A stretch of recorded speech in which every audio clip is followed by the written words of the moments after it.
Juni, a Nebraska groom, was arrested on the eve of his nuptials for allegedly raping a woman who was helping with wedding preparations. Juni. Tyler Weber, 33, denied the alleged victim's claims initially, but DNA evidence connecting him to the crime led to him being charged with first-degree sexual assault and first-degree false imprisonment, local outlet Juni Wout reported.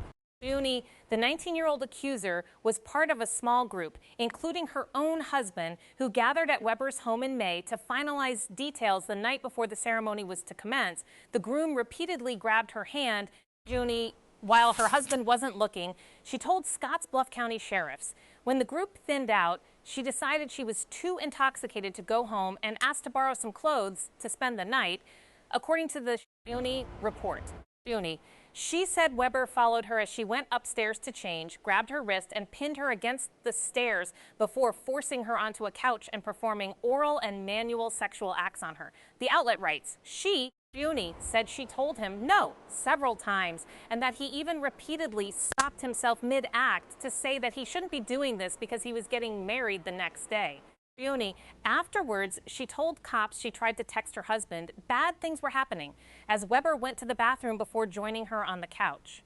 Juni, she fell asleep and woke up 2 hours later when Weber's enraged betrothed came downstairs and started yelling at the accuser when she saw her in her groom's arms. Juni, she got up to leave and claimed Weber grabbed her arm multiple times, begging her not to ever tell anyone what happened. Juni, after driving home, she told her husband what had happened, as well as her dad, who said she should see a doctor. A rape exam was performed, and Weber's DNA was collected in June after a warrant was issued.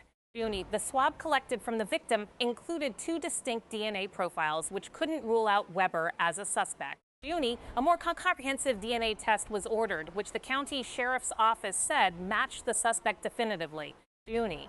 The victim also said Weber bit her thigh during the alleged assault, which was corroborated by a dime-sized bruise in the area spotted during her medical exam. Weber allowed investigators to record his arms and torso.